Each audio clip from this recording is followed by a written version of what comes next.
Hello, Blue Jays fans, and welcome to episode 313 of the Jays from the Couch radio podcast. It's Blue Jays Talk for All, brought to you by JaysFromTheCouch.com. We're so happy you're tuning in for another week of Blue Jays Talk. The season is over, but you're still here, and you found us, and we really appreciate that, so thank you. You can remember, of course, you can watch live, YouTube, Facebook, Twitter. Join in the conversation. Send your comments, your questions. We'll put them right up here on the screen, and you can be part of the show as well. The fourth person, if you will. In NBA has a sixth man. Well, you'll be our fourth person on the podcast. But of course, if you can't be available for those, that's okay. You can catch the version still. It'll be archived on all of those platforms, but also the audio version on Apple, Google, Spotify. Everywhere you find podcasts, you'll find Jays from the Couch. So just give us a subscribe and a rate and review. And that also goes for all of the contents that Jays from the Couch produces here on our YouTube channels and everything, including Sunny Side of the Dome and the On-Fec Circle, all available on as our live show as well as an audio podcast. So make sure you check out all of that. We've got a great episode for you this week. We're going to talk about what is it that the Blue Jays need. We're going to kind of poke fun at all the people who won their divisions. I joke, of course, because they're packing their bags. They're off doing whatever it is they do, licking their wounds, so to speak. But we're going to more specifically talk about the Blue Jays. What is it that they need to do? How are they going to do it? Who are they going to bring in to help with that? And who may not be around much longer? But to help me do all of that, I've got my regular cast of characters, including host of the On-Fec Circle, Tuesdays, 6 p.m. Eastern Time, switching to alternate Tuesdays, the feckless wonder himself, Steve Feck. Good evening, sir. Good evening, Shaun. Let's go Guardians. Go Guardians. Or something like that. That's all I'm going to say. Well, they are still playing. True. So, and they're not the Yankees. So right, and they're not the Yankees, so I think we need to give them some love. Agreed. Speaking of, help us give some love to host of Sunny Side of the Dome on Thursdays at 6 p.m. Eastern Time. Again, alternate Thursdays. Karen Suter. Good evening, Karen. Good evening, Shaun. Good evening, Steve. Love the hat. It's not a Yankees hat, because if it was a Yankees hat, he would not be on the show. I can tell you that right now. No, my hair would burst into flames to put a Yankee cap on. That will never, ever happen. Yeah. Listen, my oldest son bought my youngest son for his birthday a Yankees hat for his birthday because he thought it would be hilarious. And now Max loves the Yankees. Everything's the Yankees, and I don't know how to disown a child without hurting their feelings. So it's once I figure that out, gone. Well, there is adoption, so true. So you can't abandon them, but you could. But who's going to adopt a Yankees fan? Nobody wants that. I mean, okay. See, I've gone too far already. But anyway, we've got a great show. Let's talk about that, shall we? We've got a great show here, episode 313. We're going to look ahead to the Blue Jays off season. We're going to take a look at what can be done, what needs to be done, how do you go about accomplishing that, and as well, who's not going to be here next year. We'll look into our crystal ball and see what we can foretell. So it's a great episode, and I want to thank both of you for joining me, but also thank you to our viewers for tuning in as well. Before we get into all of that, we're going to bring back our MLB Minute segment. It's a great segment, and we want to talk about the rust versus rest, because you've seen the Dodgers win their division, and bye-bye. They're gone. Which is also an interesting little tale about spending what they spend and not leading to a championship. The Dodgers, I mean, and again, I think I've said this last podcast, but if you look over the last 10 years, how many times the Dodgers have made the postseason and how many times they were bounced from said postseason, it kind of makes you feel better if you're a Blue Jays fan. But our MLB Minute segment, like every other time we do this, we kind of go around the horn here. And we each have a minute to discuss the layoff. And the idea here is that the division winners, they got a bye week. Does that help or hurt them? Because on the one hand, you can rest your players, but on the other, you're just out of momentum if you had some to begin with or whatever, or it can be hard to kind of get that momentum back. So that's kind of why we're going to lead off here. So again, in true MLB Minute fashion, you each get 1 minute to discuss this topic. And I am going to start with Steve, if I can find my timer. And good for you, Steve, for not starting before I even started the clock. That's I could have stolen a few extra seconds, That's right. but it's okay. It's fine. I can wait. I'm patient. All right. So here we go. 1 minute. The rust versus rest argument. Steve Feck, you're up. Well, I didn't realize we were actually starting with the fake news segment because this whole rest stuff, it's such bull. Okay, what got exposed here were teams that had flaws going down the stretch, going into the playoffs. Okay, the Dodgers had injury problems. The Dodgers did rather than being proactive and trying to figure out their bullpen in August, they waited until the playoffs to decide, well, we're going to go by committee. Okay, that's what happened there. The Yankees are probably going to lose to the Indians. Again, a flawed team down the stretch. They did not really make corrections, even though Harrison Bader seems to think he's Babe Ruth all of a sudden, So this rust thing, and then Dodger fans, you cannot say, our 60-game season World Series is legitimate, but it's not fair. We didn't get to play a 7-game series. That's a good point. That's interesting. See, you should have stolen those extra couple seconds. All right, Karen. Rust versus rest.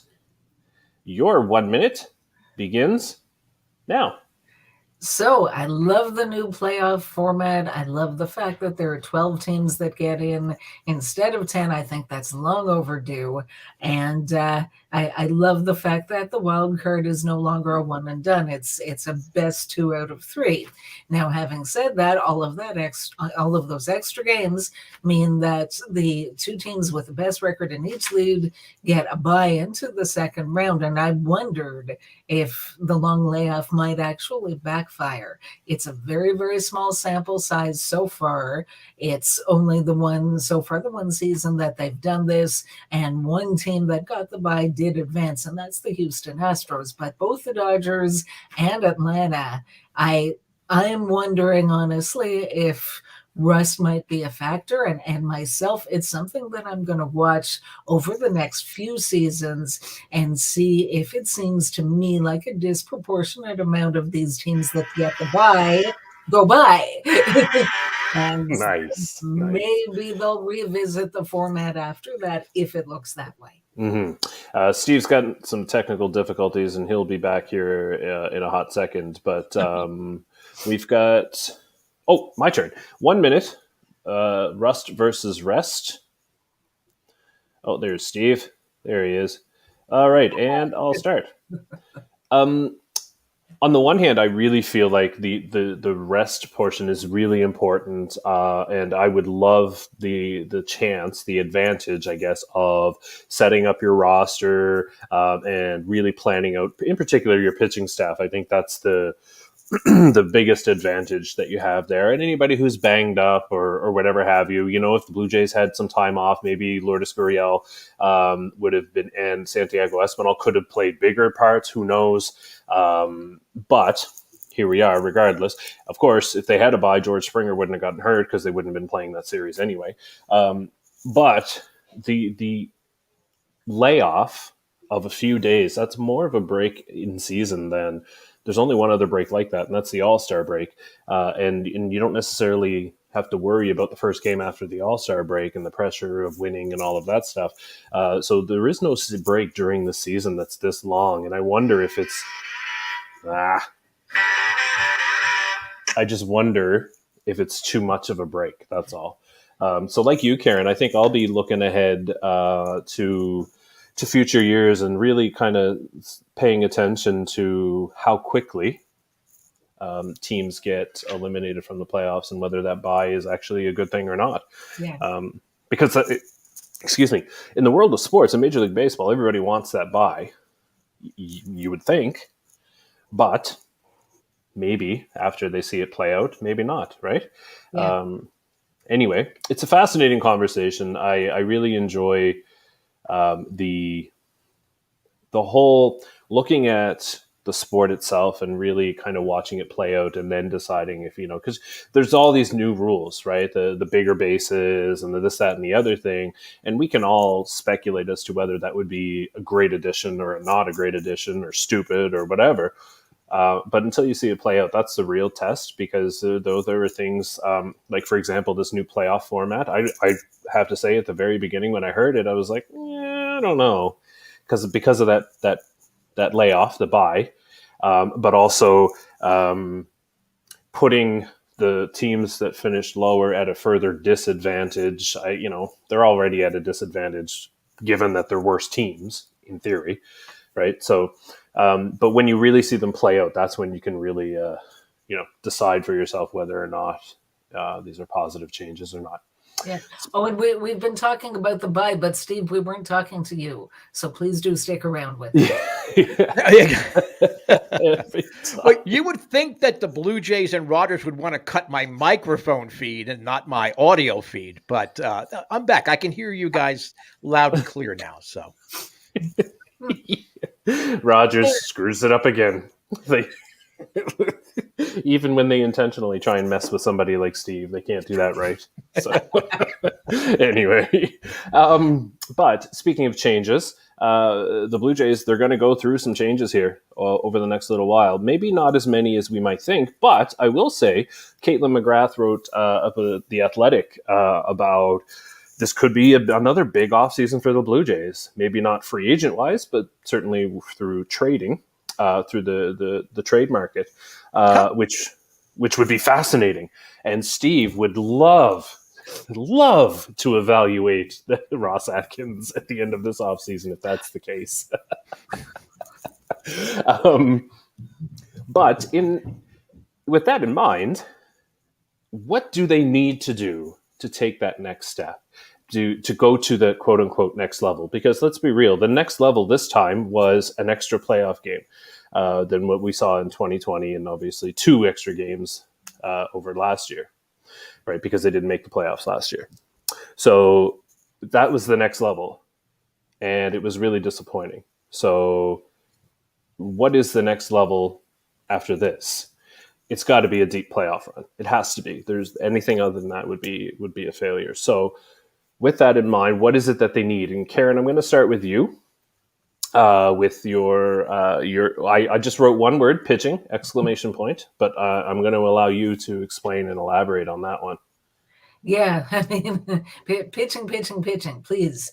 I think they need 2 starting pitchers. A big part of their problem, and you can point to several different things, but I think that there was a bit of a snowball / domino effect of never really having a 5th starter all season that they could count on, and there were too many bullpen days. And by the end of the season and those 2 playoff games that they played, the bullpen must have been on fumes. I mean, I can only wonder how different their season had looked with like a 2015 Drew Hutchison or even a 2019 Trent Thornton, like someone that can go out there, be a 5th starter, and keep them in the game most of the time.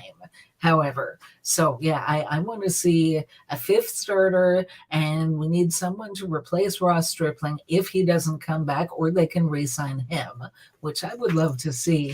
And just upgrade the bullpen. I'm being greedy. I want their bullpen from top to bottom to be lights out. So, and it's really interesting for me to hear you say, Karen, that you're being greedy. And I'm not criticizing at all, because I'm with you. I agree with you. And if anything, we've seen what happens if you don't have a top to bottom lights out bullpen, because one game you've used your best relievers, and then the next game you're using who's left.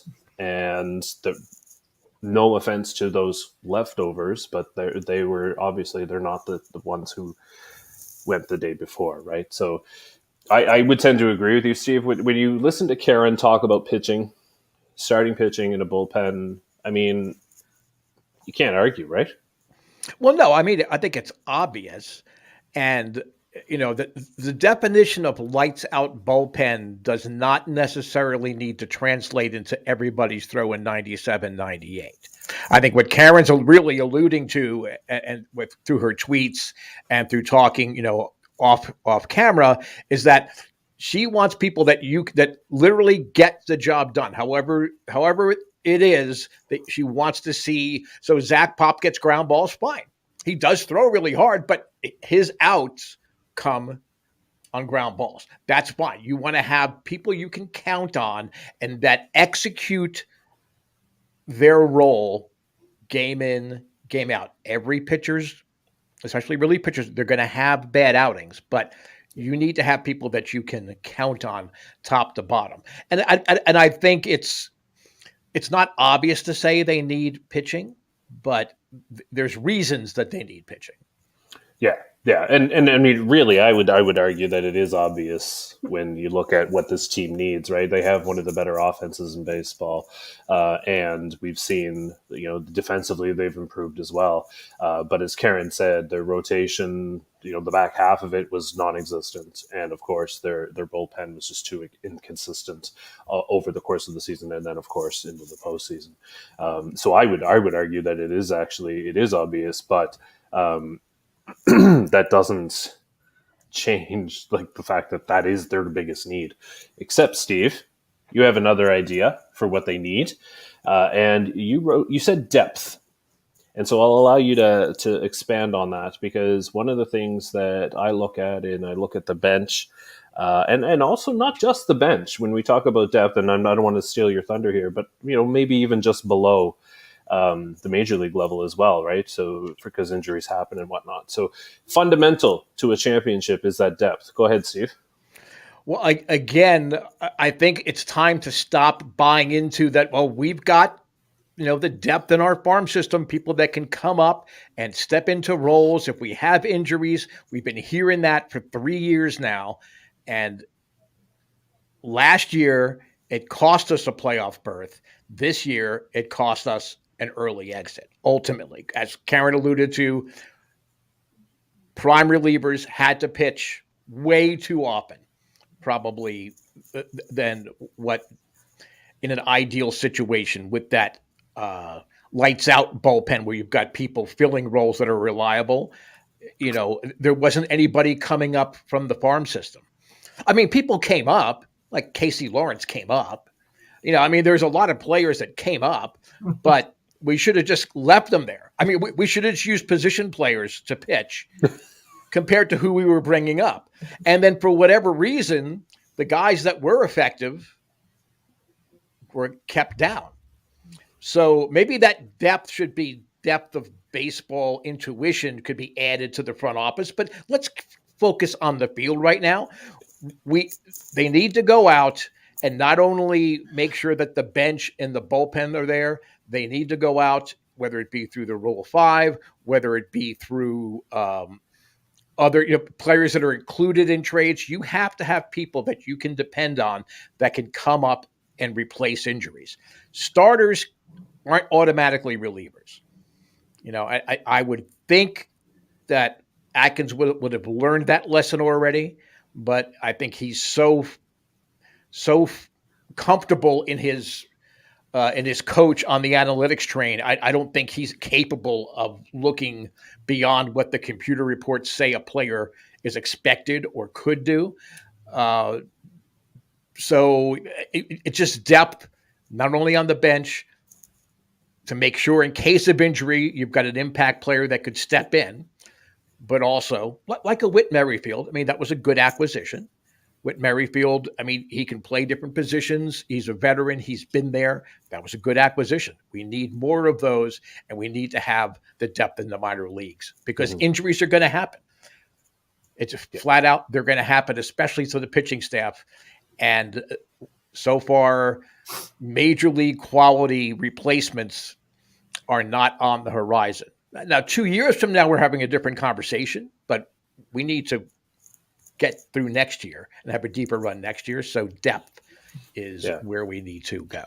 And I think, you've got a great point in that you can't go through a season with 5 starters and then when the playoffs start, assume that 2 of those are going to just jump into the bullpen. You can't rely on that kind of strategy.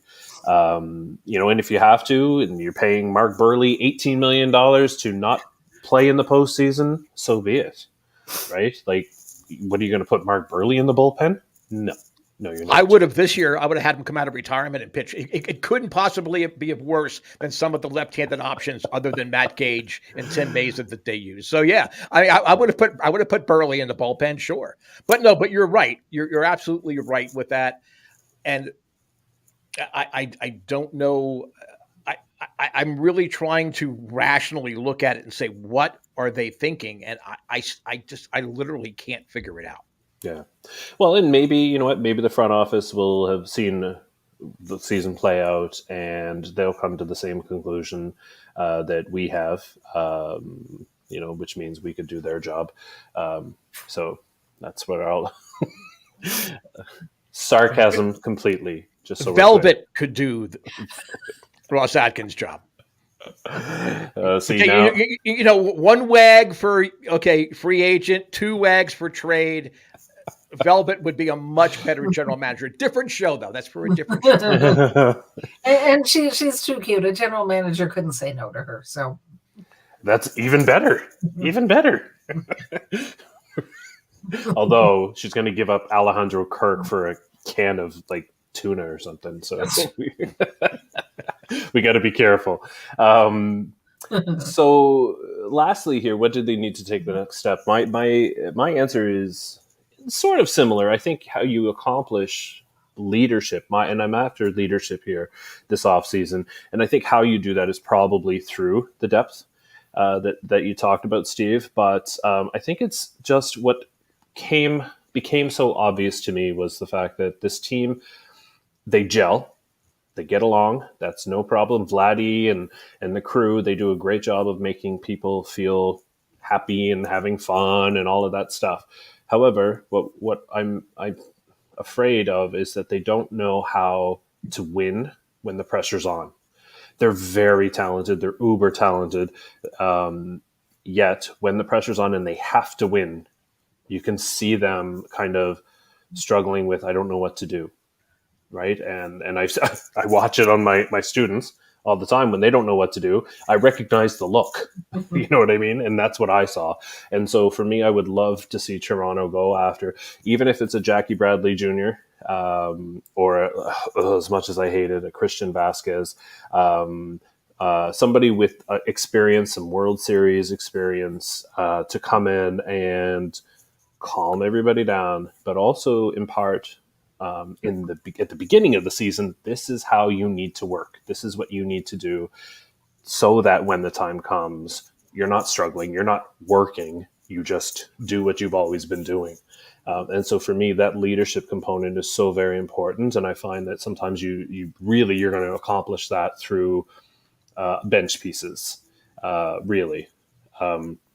George Springer was supposed to be that.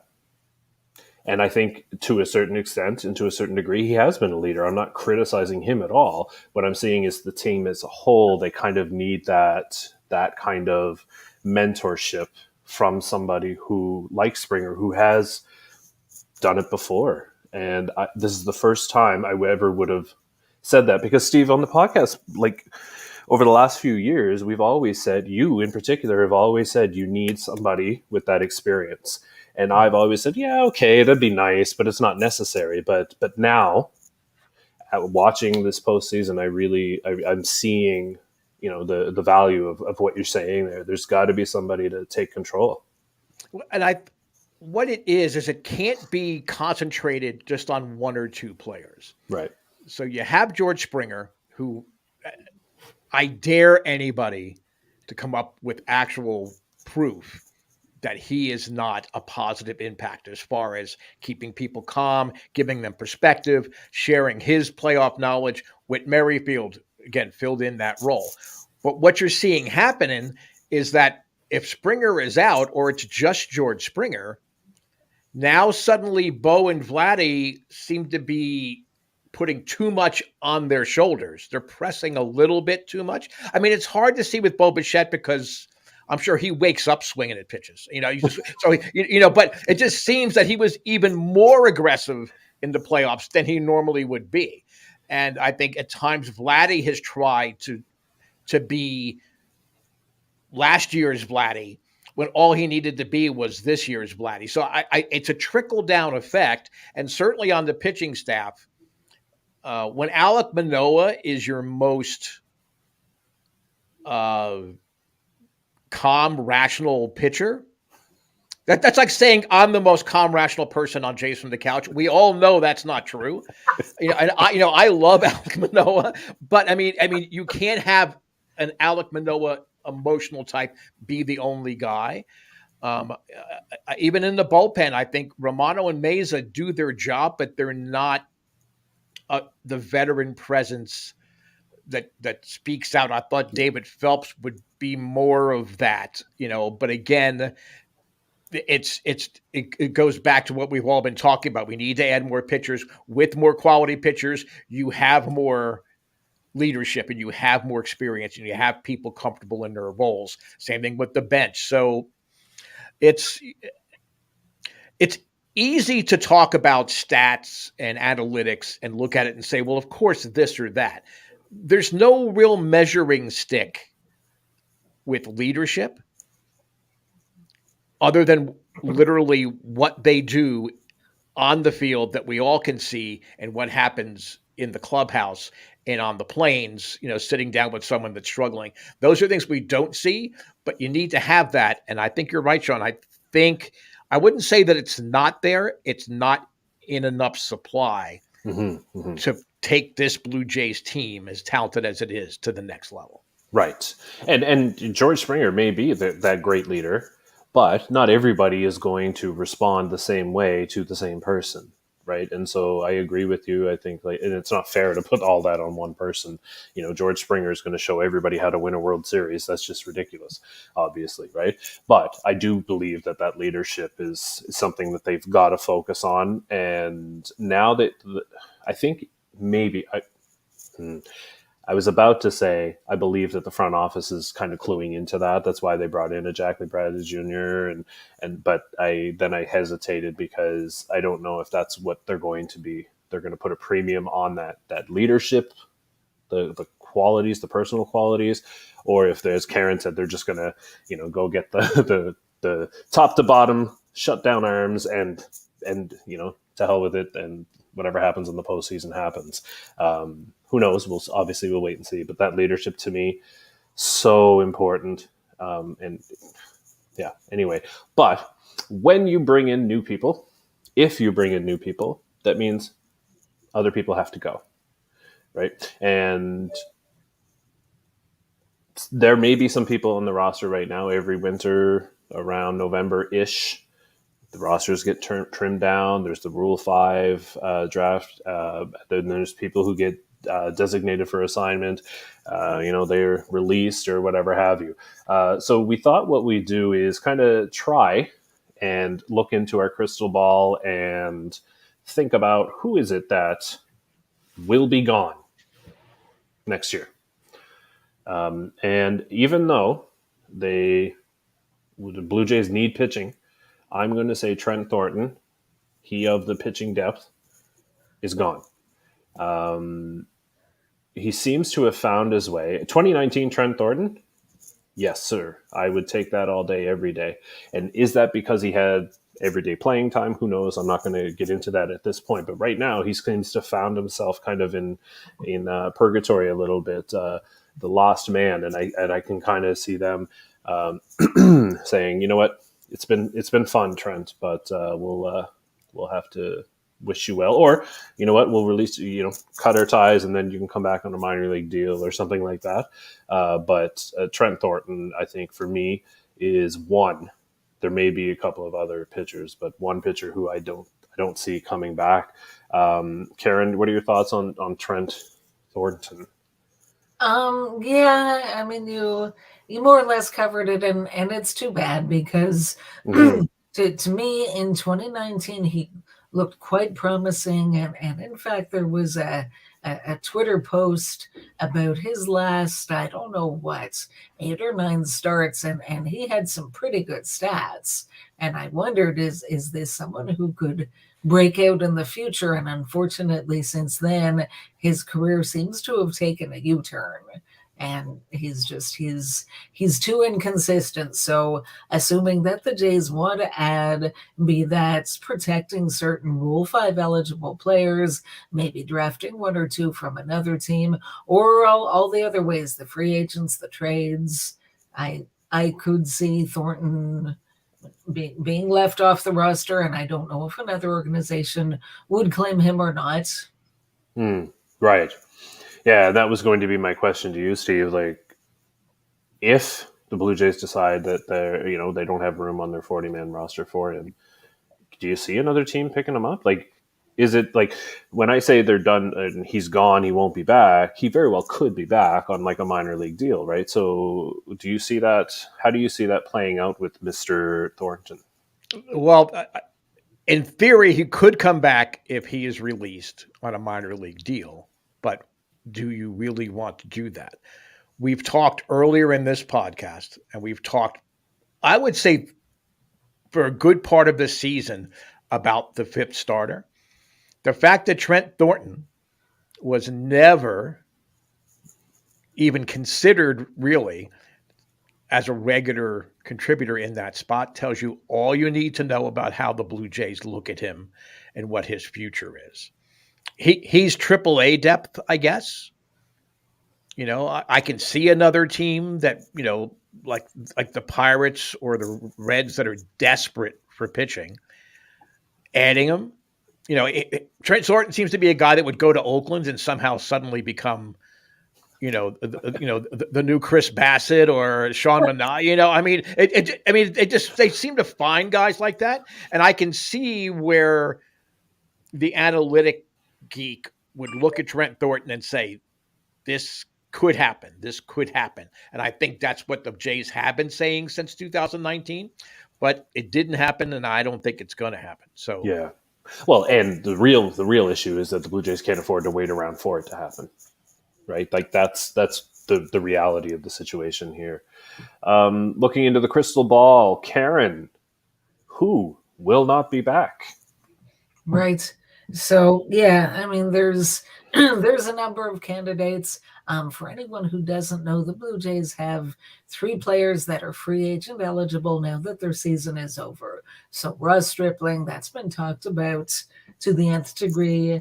Also relief pitcher David Phelps and Jackie Bradley Jr., who they picked up in like partway through August. I like Jackie Bradley Jr., and I think it would be good for them on a number of levels, like you were talking about regarding the leadership and that he's been to the playoffs, he's won in the playoffs. And I think it would be great if they could come to terms and bring him back as a 4th outfielder or whatever. I'm not really sure it's going to happen, though. They've got Bradley Zimmer under team control for 2 more years. And I mean, for the main purpose that those 2 guys serve, Zimmer is at least as good a defender, a faster base runner. Leadership, I don't know about that, but I could see them choosing Zimmer over Bradley. So with regrets, I'm going to say that Jackie Bradley Jr. will not be back. Yeah, I think if you're looking at when the Blue Jays are looking at their payroll this offseason, it's going to be pretty tight, right? And so if you have 2 guys who give you similar things, but one of them costs a fraction of that at the league minimum, right, you're obviously going to go with the cheaper option. And really, the only thing you're losing is that leadership, which, personally, I think matters. But in the grand scheme of things, maybe it doesn't matter so much. So Steve, Jackie Bradley Jr., I think I agree with Karen in that we've seen him not in a Blue Jays uniform for much longer. Right. And it is unfortunate, but I mean, the payroll situation, and it's not as dire as a lot of people put it out there as being, but ultimately what he can command on the open market is more than the Blue Jays can really afford to invest on an aging player. And I love Jackie Bradley Jr. When he was a free agent the first time around, everybody laughed at me when I said we need to get Jackie Bradley Jr. here. But it's the nature of a team that's evolving and growing into contendership, into championship caliber. You're going to lose a guy like Jackie Bradley Jr. if you acquire him. He's on your roster. And I don't think that the Blue Jays gave really any thought about a long-term relationship with him. They knew they needed him now. And I think that's why they brought him on. But I just can't see Jackie Bradley Jr. playing to the value of what his contract ultimately will be, because there are teams that have a little payroll flexibility, and contending teams as well that are going to have that payroll flexibility, that can afford to go a little, can go in on a Jackie Bradley Jr. and take a gamble. Mm-hmm. Sort of like how the Phillies did, and then the Brewers with Andrew McCutchen.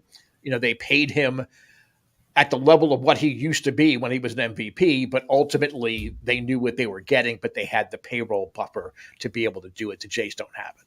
Yeah. And I mean, and you're right. The payroll could go upwards of $200 million, and they can afford Jackie Bradley Jr. But when you've got to make choices, right?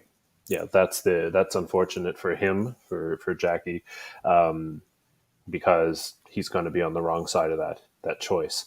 But Steve, perhaps even more unfortunate is your selection for who will not be back. And you went with Big Nate, and that may be tough for a lot of Blue Jays fans to hear.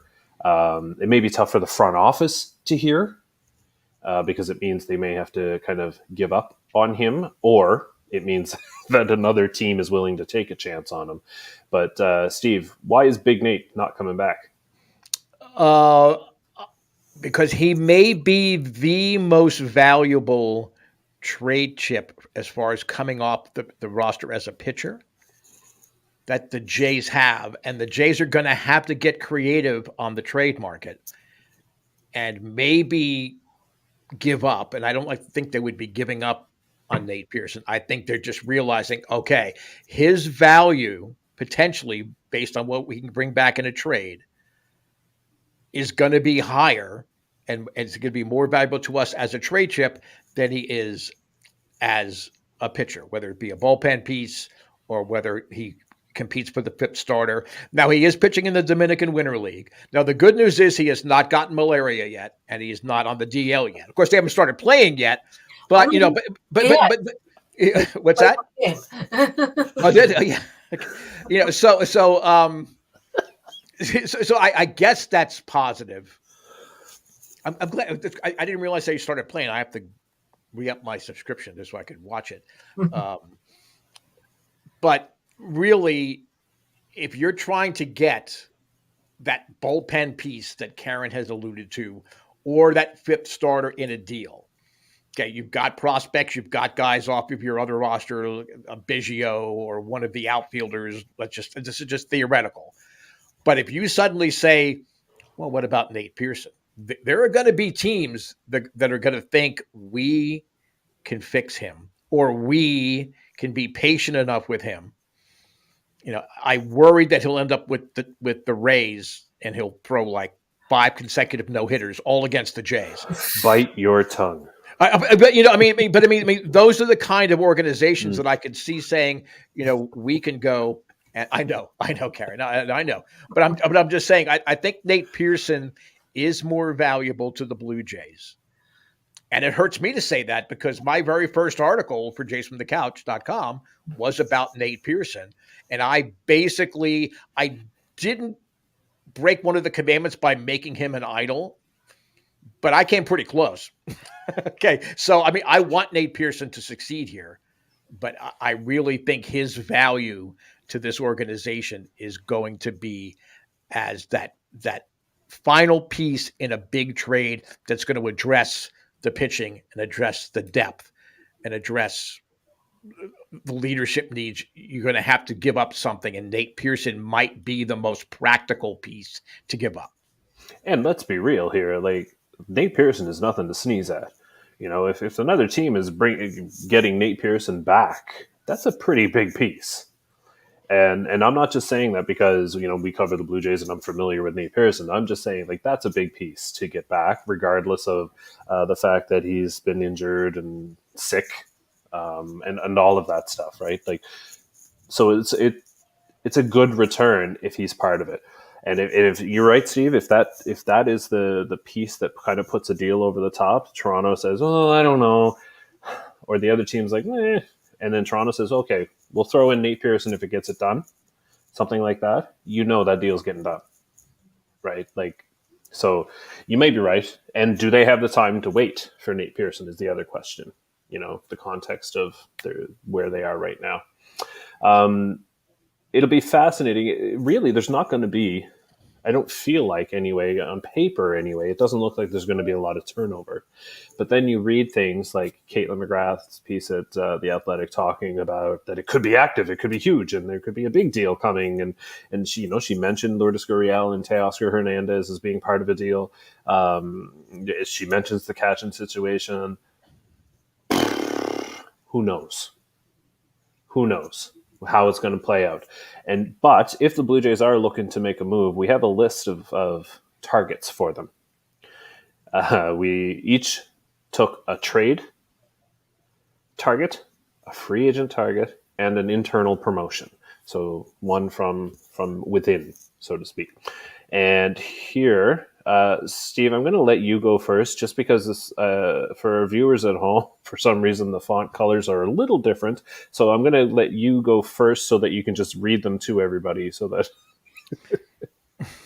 So first of all, Steve, your free agent target is, well, you probably blacked it out because a lot of people are going to be outraged when I say Dansby Swanson, because that means that there has to be a tough conversation with Bo Bichette where you tell him, "Bo, we love you. You're a great hitter. You're going to be a superstar, but you're going to be a superstar at second base. You're not going to be a superstar at shortstop." And if you're still unsure about that, call your buddy Marcus Semien and talk about how changing from short to second changes a career. And I think really Dansby Swanson, he's been in the big moments. He's definitely in the top 3 defensive shortstops in the league for sure. You could argue he's not as flashy, but you could argue he's the best defensive shortstop, in Major League Baseball. But again, leadership. He's a guy that's been there before. His teammates rave about him. They love him. And I'm not even sure he's going to be available, but he seems to be pretty committed to testing the waters for free agency. And I think that improves the Blue Jays on so many levels. For me, it's a lot of it's cost analysis too.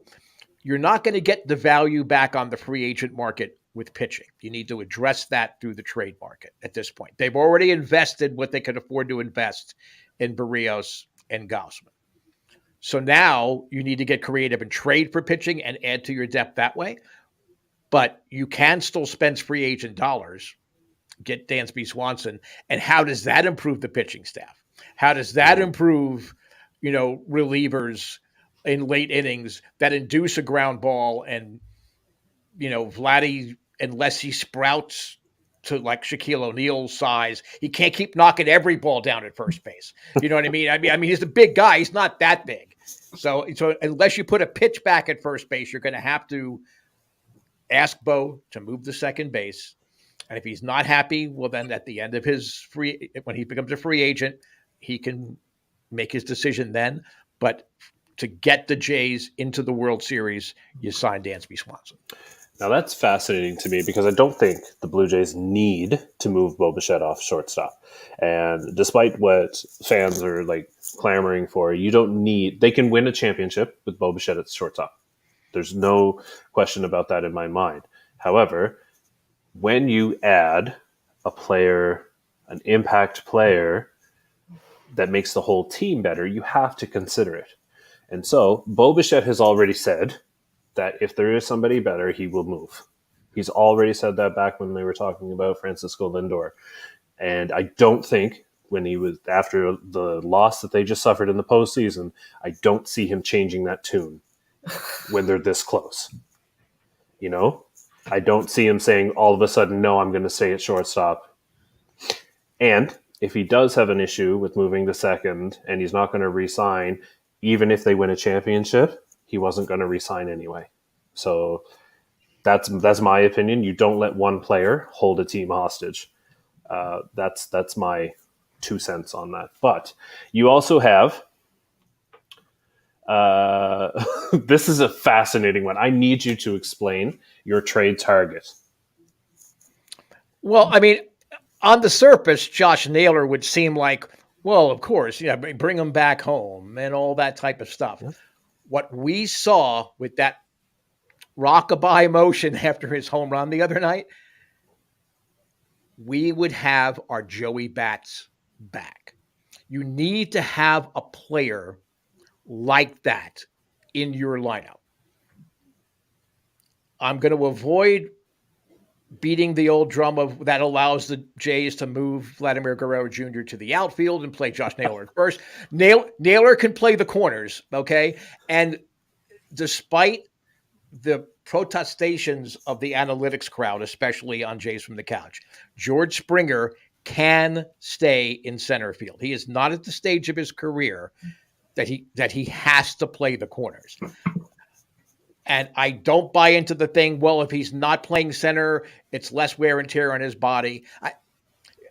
You could have George Springer sit on the bench and somehow, if he was allowed to, he would run onto the field and try to make a diving stab at a catch. That's just his nature. Yeah. So play to his strength. Keep him in center. Naylor goes into the rotation. It gives you, in theory, it frees up one of the outfielders in a trade. But really, if you're bringing Josh Naylor in, he can spell Vladdy when Vladdy DHs or needs a day off. He can go to first. He can play the two corners. Same thing when they need a day off or God forbid, an injury happens. He can play the two corners. And you need that fiery presence in the lineup, in the dugout. They have it in Alek Manoah. From a pitching standpoint, Josh Naylor, bringing him to Toronto makes all the sense in the world. And he's now arbitration eligible. Now, it's not going to be a huge contract, maybe 2.1, 2.2 is what I've seen on different sites. But for the Cleveland Indians, it might as well be $202 million because they just don't have the revenues to do that. So if you cash in on Naylor, if you're the Guardians, I'm sorry, I keep saying Indians. I'm old. Okay. They were the Indians way longer than they've been the Guardians. I'm sorry. So for the Guardians, and they're really good at this now that Chris Antonetti is in charge and not the other Indians brain trust, they're good at maximizing payroll and moving people at key times. So for me, I think it's a win-win across the board. The Guardians can add to their pitching depth. I think the Jays have a lot of guys at the lower levels. So if you're doing this before the Rule 5 draft, they can get return off of some guys they potentially could lose that are in the lower levels of the minor leagues. And it's going to happen to a lot of teams, but I think the Jays, position player-wise, are going to lose some key pieces that could potentially help down the road. I think it's a win-win. Mm-hmm. And he's a lefty bat, which, where that tune is being played loud and often as well. And finally, Steve, your promotions from within. None. There's nobody major league ready to be promoted. If there were, they would have come up in this season to help down the stretch and to fill in for injuries.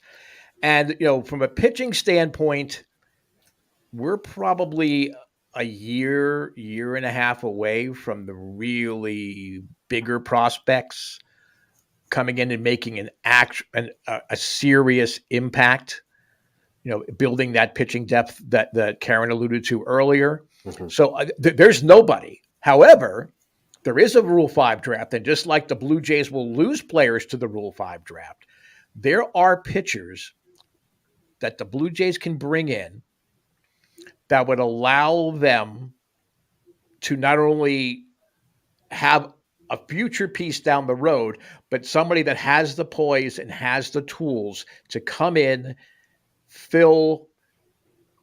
They're not going to be the closer. They're not going to be, a leverage reliever per se. But as the Blue Jays have shown, you need more than just back end of the bullpen to be successful, to get that lights out top to bottom. I think there's going to be a lot of pitchers that will be surprisingly out there, where teams are hoping that everybody else's issues with the Rule 5 and having too many people to protect, because we didn't have a Rule 5, last year. I think that potentially could help add a piece. Again, not a leverage reliever, but someone that can fill a role that can be counted on when they are brought in, give multiple innings, and then if need be, you can send them back next year for further development, and also giving you that minor league depth to call up in case you need it down the road. Right. Fair enough. And that's the thing, like the Blue Jays roster is such that internal promotions there's not going to be as many because there's just nowhere to put them. Right. Well, no, it's not that they don't have the talent. Well, and that's the other side of the coin, right? They have talent, but it's just not at the point where it's about to be promoted to the big leagues. I guess you could argue Otto Lopez, but is that really making any of us super excited? Actually, Dulcimerist is arguing Otto Lopez. Started to find his stride. Unsure if he'll make a long-term impact, though, and I think that's kind of where everybody is at this point. We have a better version of Otto Lopez, and his name's Santiago Espinal. So yeah, exactly. So I don't want to have to peddle Espinal, though. Again, he could be a trade piece, just so I could accommodate bringing Otto Lopez in. Right. So who to acquire? I'm going to whip through mine because they're actually pretty simple and straightforward, and Karen's are better anyway. So I'm going to start with my free agent target, and I put in Clayton Kershaw simply because I want that leadership. I want somebody who knows how to win this year notwithstanding, and I want a leader, and I want a good starting pitcher. However, Clayton Kershaw will not pitch anywhere except Los Angeles. We all know this. So I'm going to just it would be nice. But in that vein, maybe a Justin Verlander, if he opts out of his deal with Houston, that would be an excellent kind of target. You can see where I'm going, though, with a veteran pitcher, accomplishes that leadership, but also the rotation. Taylor Rogers, the reliever, last with Milwaukee, 30 saves, done it multiple times. Yes, the ERA is not that great. I think last time I checked, it was 3.90, or let me pull it up here. I have it right in front of me. I should stop being so lazy.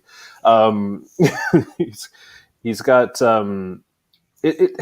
To me, that helps with this bullpen thing that we've been talking about, right?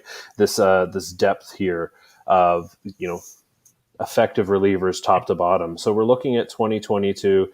His ERA 4.76. So it's not great. It's not something that fans are going to be like, oh, I want that guy. But it's somebody who has had success in the bullpen, and that's what I'm looking for. I'm not looking for a replacement for Jordan Romano. I'm not looking to do that. I'm just looking for somebody to help Jordan Romano. My trade target would be Pablo Lopez. Funny story. One of my students is a Miami Marlins fan. I don't know how that happened, but I asked him. I said, "Listen, I want Pablo Lopez. What do you want for it?" And he said, He said Orelvis Martinez, and I said, "Done."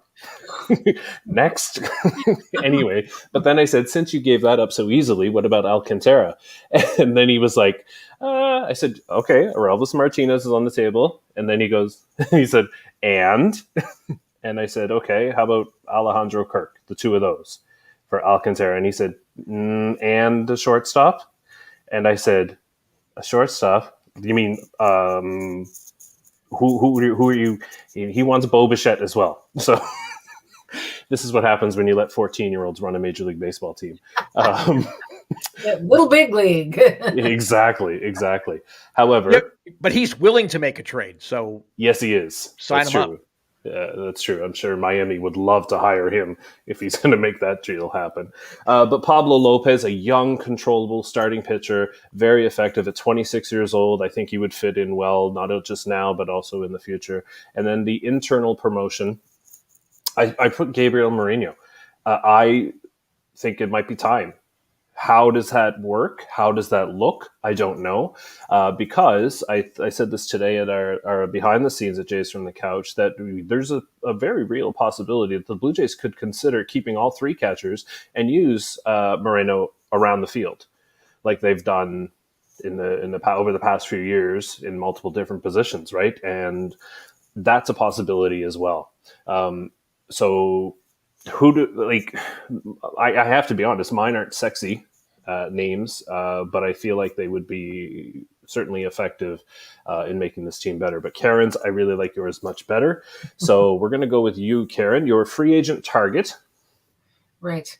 So backtracking a little bit to earlier in the show. So Steve was 100% correct with regard to my philosophy about pitching, bullpen pitching, any pitching, that nowadays there seems to be a real emphasis on if a pitcher is any good, he's got to be a high strikeout pitcher. And I have yet to buy into that. I don't really understand it. To me, I want pitchers that minimize opponents' runs, and that can be done by strikeout, fly ball out, or ground out. However, there is this modern day preoccupation with pitchers that get a lot of strikeouts. So for purposes of this little exercise, I managed to select a few guys with some pretty high strikeout numbers. So starting off, my free agent target is Edwin Diaz. Most recently with the New York Mets. Edwin Diaz is 28 years old. He's a right-handed pitcher. He's a 7-year veteran, and he's eligible for free agency at the end of this season, assuming that Steve Cohen doesn't get to him first and lock him up long-term for $1 zillion or whatever. And Edwin Diaz is very interesting. He's had a really good career. And he managed somehow, his career earned run average is 2.93, so I'd take that any day. Somehow in the season, right before his free agent eligibility, he managed to have a career year. So he went out and put up a 1.31 earned run average, 2.6 walks per 9 innings. And how many strikeouts do you think per 9? Take a guess. 12. 13. 17.1, folks. Wow. So he could definitely make the Blue Jays bullpen better. Now I looked it up. He's been a closer. That I matched up the games that he played in versus the games that he finished, and it was most of the time, but not all of the time. He wasn't out there finishing games every time he had an outing. So management would have to figure it out between him and Jordan Romano. But you know what? That's a darn good problem to have. And if there's egos in the room, here's your World Series ring. So that's how I'm looking at it there. And your trade target, in the same vein. Yes, my trade target is the Detroit Tigers' Joe Jimenez. So Jimenez is 27 years old, also a right-handed pitcher. He's a 6-year MLB veteran, so he's got some experience under his belt, all of which is with Detroit. So as we saw last year when the Blue Jays played against them, one of their strengths is their bullpen. They've got a few guys down there that just, they're lights out. And hats off to the Tigers as a team, as an organization, because they made some good steps forward this season. Do the Detroit Tigers believe that they are a serious World Series championship contender in 2023? And if the answer to that is no, trading somebody like Jimenez, who is eligible for free agency after one more year, might make a lot of sense to them. A little peek at his numbers. So in 2022, he had a decent earned run average, 3.49. Walks per 9 was quite good, 2.1. Strikeouts per 9, also double digits, 12.2. So I think he is someone that could look quite good in a Blue Jays uniform. And I think they could make it work if they want to trade away somebody, maybe like an Addison Barger or a position player prospect that could possibly be good and someone they might be able to utilize for a number of years, but someone that maybe doesn't fit into the Blue Jays plans because their position players are fairly set. Or you know what about an Otto Lopez? He could be another team's Santiago Espinal. Is there a Francisco Liriano out there or a Steve Pearce out there that we can get a Hernandez or an Espinal? Now it's our time to do those trades in reverse. Right. Up our team. And he's closed for them too. Okay. It's hard to notice because the Tigers barely win, so it's really hard to do saves. But he's been, he has closed. Got it. Okay. Yeah, he has closed. Yeah. I'm sorry. Yes, I'm sorry. That's good to have that experience. Yeah, he's pitched leverage innings. And Karen, your internal promotion. Right. So I don't completely agree with you guys that the Jays just don't have any MLB ready or near MLB ready talent. I was actually thinking about going with Ricky Tiedemann, but I know that he's only 19 years old. I don't know if he'll come up this season. I have a funny feeling that he's going to burst onto the scene partway through the year, similarly to Alek Manoah, and maybe even have just as much success. However, that wasn't the one that I chose. I chose Yazvir Zuluweza, a right-handed pitcher who's originally from Cuba. Zuluweza is a little older than some of your average prospects. He's 24 years old. He throws hard. He has touched as high as 100 on the radar gun, and when he's not doing that, he's regularly in the high 90s. So Zuluweza actually played, I believe, in 4 different levels of the Jays minor leagues last year. So I think that they think highly of him and that he's probably he's going to have a good chance to be on the scene sooner than later. So the good news where Zuluweza is concerned, aside from just his velocity, again, the strikeouts per 9 innings, 13.6 across the 4 major league levels, or minor league levels. And he did all right as far as limiting runs, 3.72 ERA. From what I heard a little bit on Twitter, he was a little bit better earlier on, and then toward the end of the season, he seemed to be getting a little bit fatigued there. So that's something to watch. Another thing to watch is his walks rate. Unfortunately, that's too high. Last year, he walked 5.2 batters per 9 innings. Now, what that made me think of actually is Robbie Ray. Because when Robbie Ray, before he came to the Blue Jays, he struck out a lot of batters. From 2016 onward, he has always had double digits in strikeouts per 9 innings. It was the walks. He had such high walk rates year after year after year that it really prevented him from being the pitcher that he later became. And we know how the story went. The Blue Jays traded for him. Both his walks per 9 innings and his ERA went down, but he wasn't with the Blue Jays for all that long in 2020. Just a month and 2 playoff games, and that was it. So in the offseason, I believe he was the first free agent who re-signed anywhere, and that was with the Toronto Blue Jays. Spent a full season with the Jays, and whether Pete Walker really is the magician that some people seem to think, or who knows what. But something happened to Robbie Ray in 2021, and he learned to limit the walks.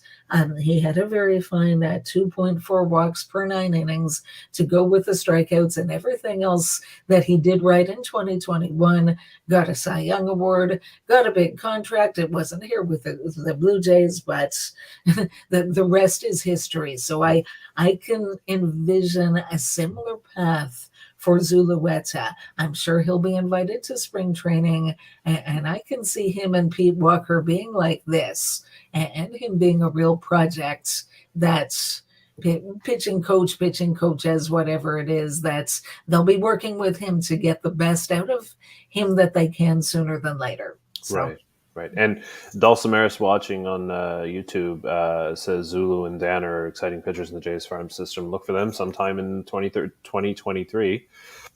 I was going to say 2013. Let's not do that again. Yeah, no thanks. But yeah, I think that all of those are solid choices. And I think that what it does for me is it highlights that there are options available out there. And when the off season, when you're looking at the off season and how much wiggle room as far as roster spots and things like that goes, it almost could look like there's not much that they can do. But the reality is that, of course, there's a lot that they can do, and we keep hearing they're going to get creative, and we keep hearing that there's going to be big deals. The only way to know for sure, Steve, is to just let it happen or let it not happen, whatever it is. But while it's happening or not happening, Jays from the Couch will always keep you up to date, whether it's on JaysFromTheCouch.com, on Twitter, Facebook. We're everywhere. We are switching the off-season podcasting schedule to bi-weekly because there are periods where the club is just not doing anything, and rather than wasting your time by staring at our faces saying things that don't really matter, we're gonna cut down that time, the FaceTime, a little bit every second week. So the podcast will be this week, and then 2 weeks from now, next week, Tuesday and Thursday will be Sunny Side of the Dome and the On Fex Circle, and then so on, rinse, lather, and repeat for the off season. So we're going to keep you covered. We're going to keep talking Blue Jays. We're going to keep reaching out to all of our listeners and our readers at jaysfromthecouch.com, and continue to be appreciative of all of the eyeballs, the ears, and the fingers that type in all the questions and comments, and we really do appreciate that. So thank you so much. And again, I wouldn't be able to do this without Karen and Steve, so thank you both again for giving up another Monday evening. I really do appreciate it. It means a lot to me. I can't talk Blue Jays by myself. You two are far braver than I am, because what I'll actually start doing is actually having a conversation with myself, and it'll just go bad. So thank you for joining me and keeping me in good company. I appreciate that. Well, I am proposing a 24/7 on Fex Circle channel. 24/7. Yes. I realize we'd have to work out some logistics as far as production and everything, but I'm up for it. So there you go. You were supposed to watch you when you're sleeping or eating, or that's not going to be the truth. No, I'm going to just be up all the time. It'd be like the Truman Show. That's what it'd be. It'd be like the Truman Show, and then, if I do doze off, we'll just put a little thing there, Ross Atkins action cam underneath if I doze off, and we'll be good. You came up with that so quickly. I'm impressed. Good job. All right. Anyway, it will be a fun off season, fascinating in my mind, because I really do enjoy the roster management construction. I'm the kind of person who plays the PlayStation and I simulate the season and just do the off season. So I'm going to be looking forward to it. I'll be right here every 2 weeks, joined by both of you, and hopefully all of our listeners and everybody will be too. So thank you so much. I really do appreciate it. Don't forget, subscribe on the old podcast catchers, wherever you are, Apple, Google, iHeartRadio. We're everywhere. Just look for Jays from the Couch. Give us a subscribe and a rate and review and all that fun stuff. questions. For, let me see, who else? Velvet. For Velvet, who did not make an appearance No. today. Can't take the pressure, huh, Velvet? Anyway, this is Shaun Doyle. You can follow me on Twitter at DoyleJFtC. Hoping life gives you a juicy fastball down the middle, and you don't miss it. Take care.